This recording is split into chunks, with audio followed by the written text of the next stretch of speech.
Hola, mi nombre es Geraldine Noguera. En el día de hoy les vengo a hablar con respecto a las tendencias epistemológicas de la investigación científica en el siglo XXI según el Dr. José Parra.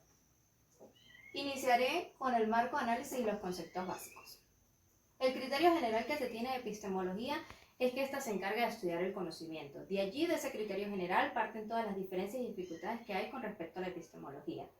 La primera diferencia la tenemos con la epistemología filosófica, la genociología, que nos habla que ésta estudia el conocimiento en general.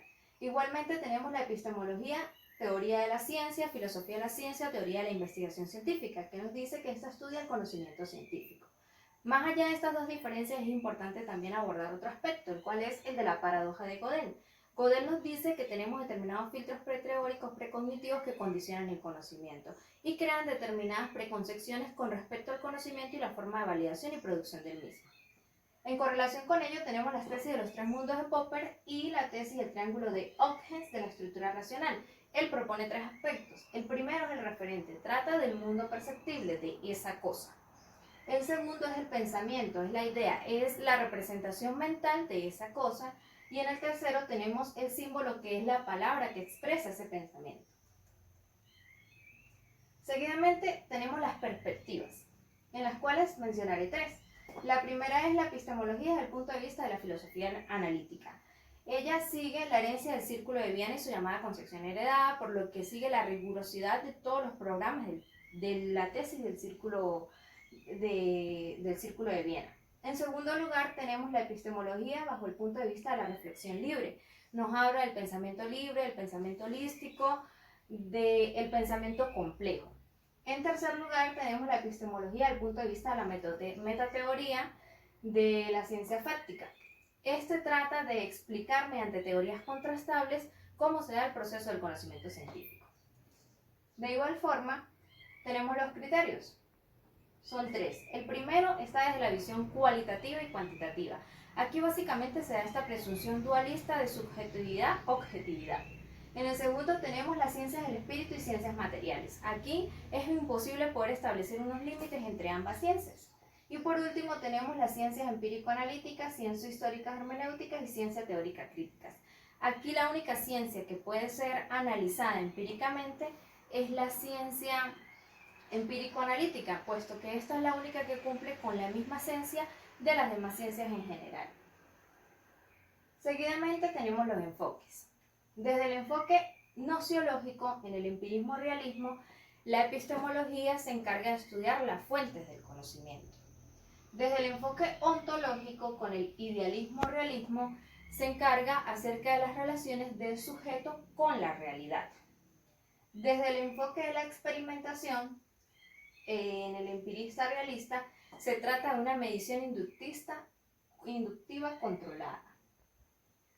Igualmente lo tenemos el enfoque desde la etnografía, que habla enfocándose en la parte empirista realista, que nos habla de los diseños de convivencia e inducción reflexiva. Tenemos el lógico-matemático, centrado en el aspecto racionalista realista, que nos habla de las abstracciones y la deducción controlada. Y tenemos las interpretaciones libres, que habla del enfoque racionalista idealista, nos habla de una argumentación reflexiva, un lenguaje amplio. Seguidamente tenemos las variaciones. Aquí vemos la epistemología interpretativista o comprensiva, como también se le conoce. Esta es guiada por la esencia de lo que es las ciencias del espíritu. Tenemos la epistemología experimentalista, que se basa en las convivencias y en los trabajos de campo. Está guiada por los trabajos de Alfred Schutz. Y la epistemología reflexivista, que se trata de las reflexiones sociocríticas históricas. Lo hace al modo de Habermas. Con respecto a la referencia esencial de la epistemología en el siglo XX, 1990-1920, la matriz diacrónica hasta 1970 aproximadamente, el primer aspecto a resaltar es el Círculo de Viena. El Círculo de Viena nos dice que todo conocimiento viene de las percepciones puestas en contacto con la realidad, por cuanto para él lo único que es válido es aquello que científicamente se expone directamente a la experiencia. Es allí donde surge, o ellos apoyan esta tesis, de que el conocimiento se obtiene a través de la experiencia. Y esta nos genera otra tesis, la cual es que el conocimiento es inductivo. todo ello basándose en el enfoque del empirismo. Sin embargo, luego del Círculo de Viena nace lo que es el falsacionismo popperniano. Él ya se basa en la parte deductivista de la ciencia y teoricista de la ciencia.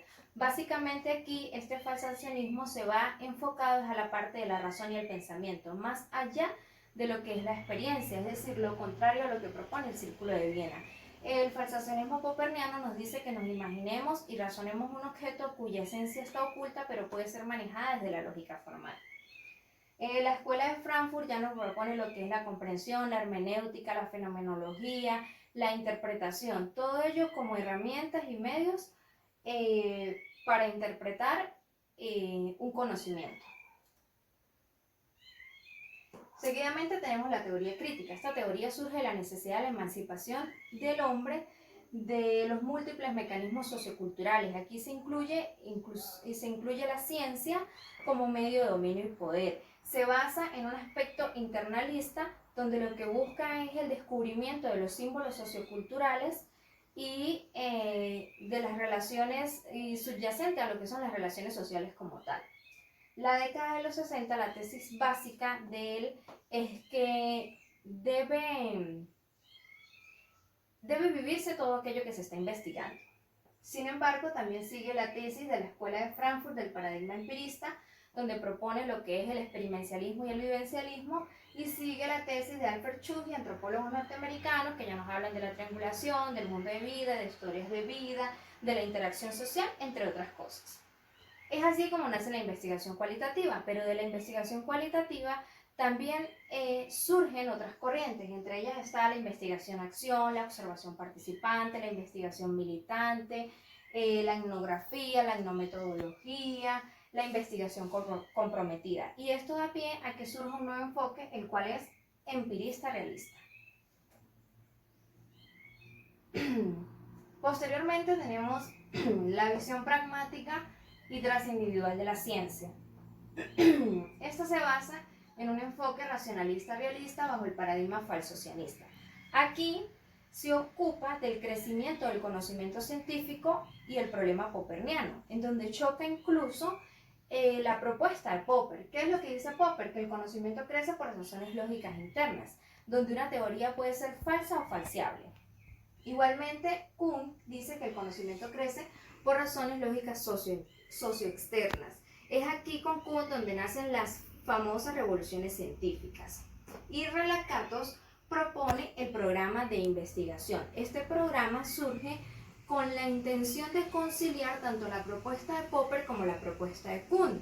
Este programa nos dice que una teoría no es más que un conjunto de teorías menores que son distintas entre sí, pero que se conjugan todos en un núcleo mayor. Este núcleo mayor básicamente conforma una idea específica, algo en particular.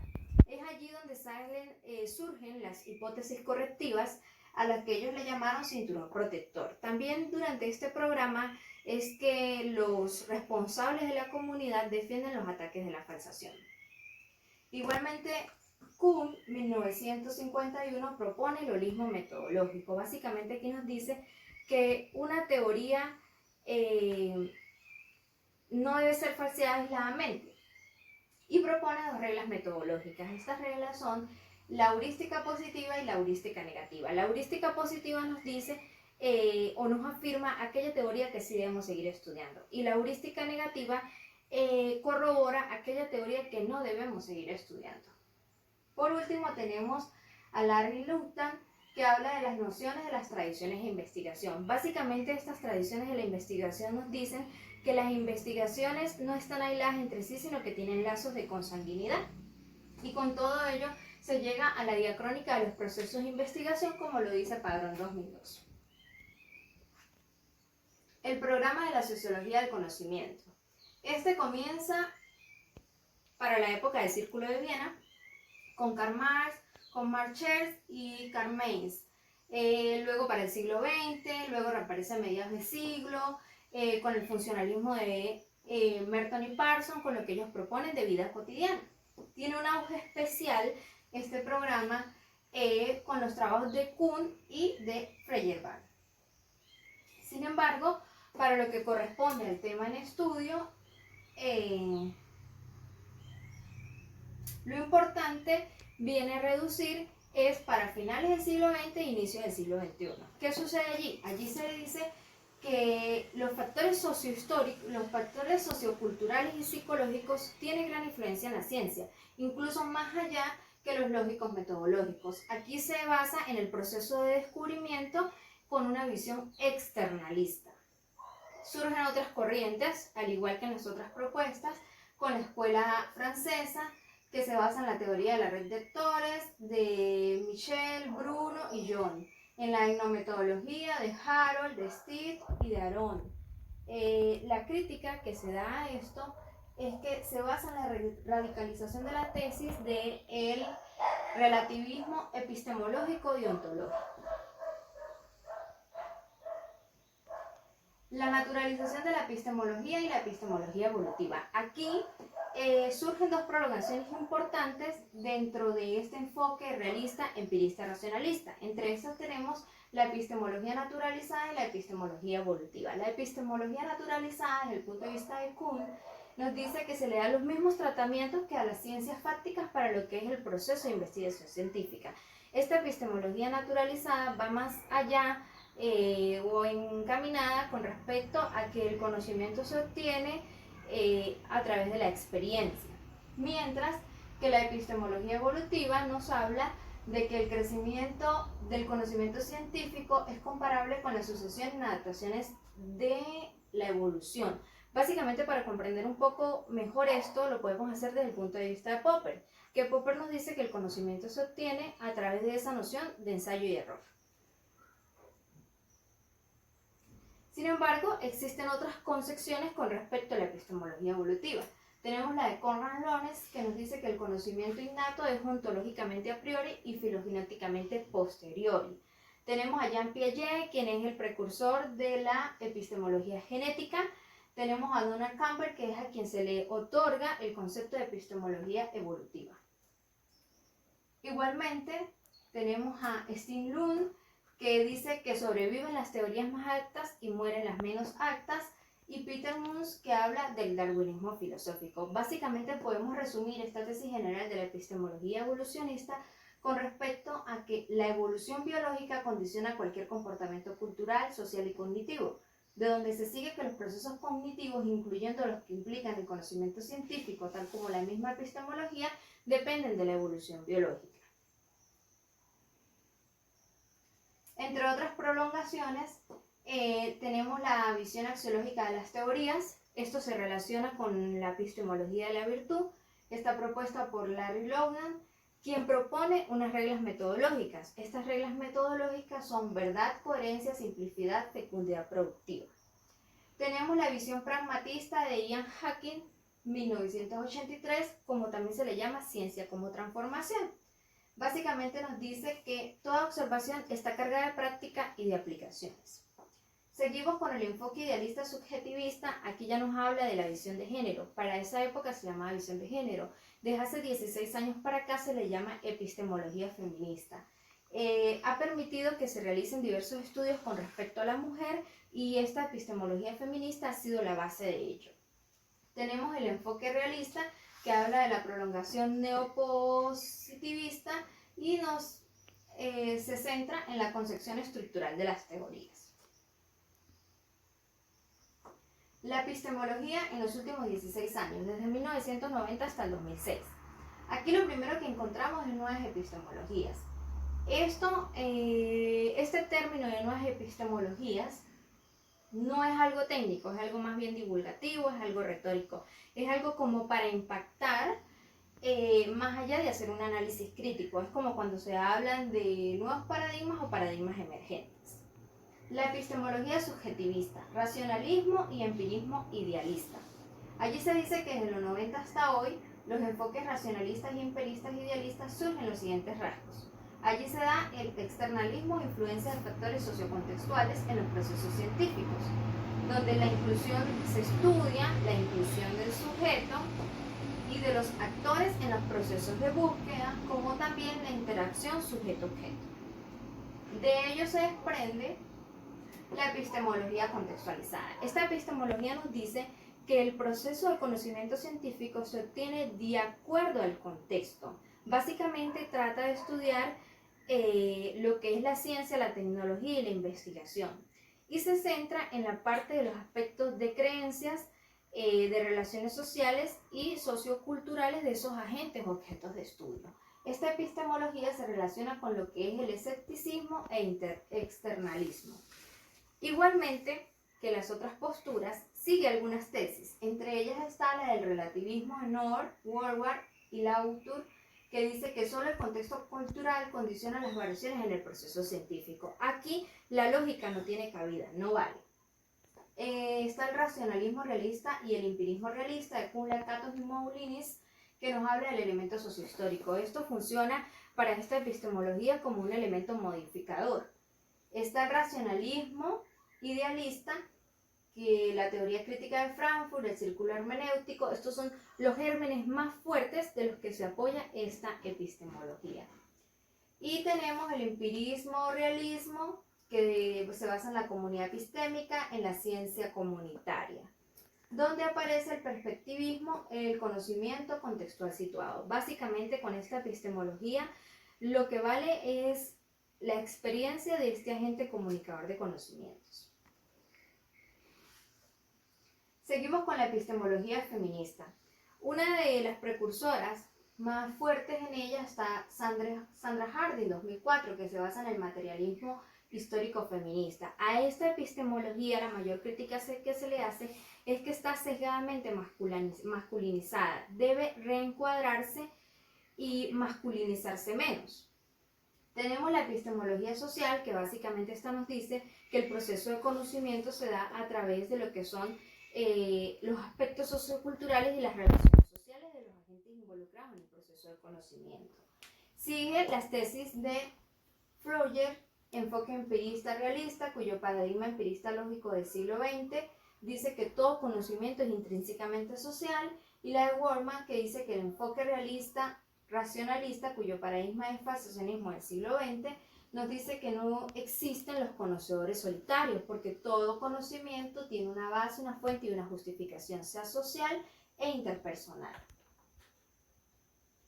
Surgen otras epistemologías subjetivas, que estas no tienen mucha relación con la parte educativa, pero sin embargo se han de mencionar. Entre ellas está la etnoepistemología, que sigue el paradigma de tratamientos etnográficos en general, basada en el enfoque subjetivista, y la posmodernidad, que se basa en el constructivismo idealista extremo y antirracionalismo, que produce un constructivismo trivial. Las epistemologías empiristas realistas. Estas se basan en una visión empirista, inductista, analítica y subjetiva, bajo el paradigma neopositivista del Círculo de Viena y el enfoque de la ciencia de los objetos. La primera epistemología que conseguimos allí es la testimonial. Esta epistemología trata de desarrollar un medio para que el conocimiento sea verdadero cuando proviene del proceso de transmisión de otras personas. Su origen está entre el siglo XVII con John Locke y siglo XVIII con David Hume y Thomas Ray. También se llama epistemología del testimonio. Sus principales representantes actualmente son Robert Audi y Anthony Quaddy, 1995. Ellos estudian la fuente del conocimiento y la justificación del mismo. Seguidamente tenemos la epistemología probabilística o bayesiana. Esta se basa en la justificación de la inducción del conocimiento. Está propuesta por Thomas Bayes en el siglo XVIII, es desarrollado a mediados del siglo XX y permite el análisis de prácticas científicas y aporta amplias aplicaciones a la investigación social actualmente. Tenemos la epistemología de la percepción. Se basa en la metateoría. Los conocimientos fácticos dependen de los sentidos. Básicamente, ¿qué nos dice? Esta epistemología justifica el conocimiento a través de las percepciones, es decir, a través de lo que vemos, oímos, gustamos, tocamos con el mundo exterior. De esta manera es que vamos a obtener el conocimiento según el punto de vista de esta epistemología. Las epistemologías racionalistas realistas. Se basa en el enfoque de la ciencia de los objetos calculables o pensables. Básicamente, o lo primordial allí, es que la razón es la fuente genuina de conocimiento de esta epistemología. entre las cuales encontramos la epistemología evolucionista. Ella nos dice que el proceso de conocimiento se da a través de una teoría evolutiva. Esto es desde el punto de vista biológico. Tenemos la epistemología naturalizada de Kuhn, 1969, que dice que se parte de modelos hipotéticos en el plano metateórico para luego ser falseados en el plano observacional de la ciencia. Tenemos la epistemología cognitiva, que nos indica que la lógica de los procesos científicos inobservables tiene una base cognitiva. Para entender un poco mejor lo que quiere decir esta epistemología, es que para el proceso científico de la epistemología cognitiva, la dimensión social no tiene cabida.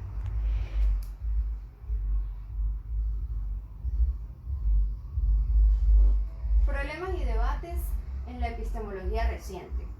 Son dos. El primero es el problema de la justificación y el segundo es el problema de las ciencias sociales. Iniciando por el problema de la justificación, se centra en el neopositivismo en el siglo XX, donde dice que la investigación científica tiene dos aspectos. El primero, las circunstancias sociales, culturales y psicológicas que provienen del contexto de descubrimiento. Y la segunda, los pasos operativos bien definidos, metodológicos, procedimentales e instrumentales que dan el contexto de la justificación. Básicamente allí la primera nos da un indicio de que hay un hallazgo y con la segunda podemos establecer cuál es ese hallazgo. El enfoque idealista subjetivista dice que se confía en el asentamiento del lector experimentado completamente en una expresión. Sí es sí. Y como se supone que lo está diciendo una persona conocedora del área, con ese enfoque ya sería valedero. El método fenomenológico, aquí interviene la inteligencia y la experiencia. Estas pueden darse o trabajar de manera individual o en conjunto. Por eso es que se dice que este método fenomenológico se basa en un nivel individual, porque depende de cada persona cómo va a obtener el conocimiento. Tenemos los usuarios de la sociedad de personas comunes, lo dicho por Ladiman 2002. Dice que uno suele confiar en lo que le dicen y uno justifica esas creencias por el hecho de que en sí mismas aparecen dotadas de justificación. Un ejemplo de ello, pues todos creemos en Dios, simplemente porque es algo que nos han inculcado a lo largo del tiempo. Nosotros ya hemos abocado nuestra fe a ello y se parece, para nosotros es real y así es y lo justificamos. Tenemos el enfoque empirismo realista. Para este enfoque sí ya se basa en que para que haya un conocimiento debe basarse en los resultados por evidencia, debe ser de algo que realmente estemos observando, que estemos viendo, que sea real, no en creencias. El enfoque racionalismo realista y su representación porfiriana del falibilismo del siglo XX básicamente nos dice que no hay verdades definitivas. Desde el año 2000, el falibilismo ha debido responder a las acusaciones del escepticismo. También ha enfrentado los cargos de circularidad, generando otras formas de falibilismo, siendo una de ellas el análisis de las teorías como organismos que tienen una especie de fecha de vencimiento o marca de caducidad. Allí mismo encontramos lo que es el externalismo y el internalismo. En el externalismo nos habla que debemos buscar el conocimiento más allá de la lógica de la creencia. Allí surge lo que es el narrativismo que nos propone las historias y los programas de investigación. El internalismo nos dice que debemos buscar el conocimiento en áreas estructurales internas, lógico-metodológicos y lógico-formales. Y aquí lo está enfocando a la parte de la metateoría. Aquí se da el instrumentalismo, las tesis pragmáticas y utilitarias vinculadas a la aplicabilidad de la ciencia. Lo lleva más a la parte de la ciencia.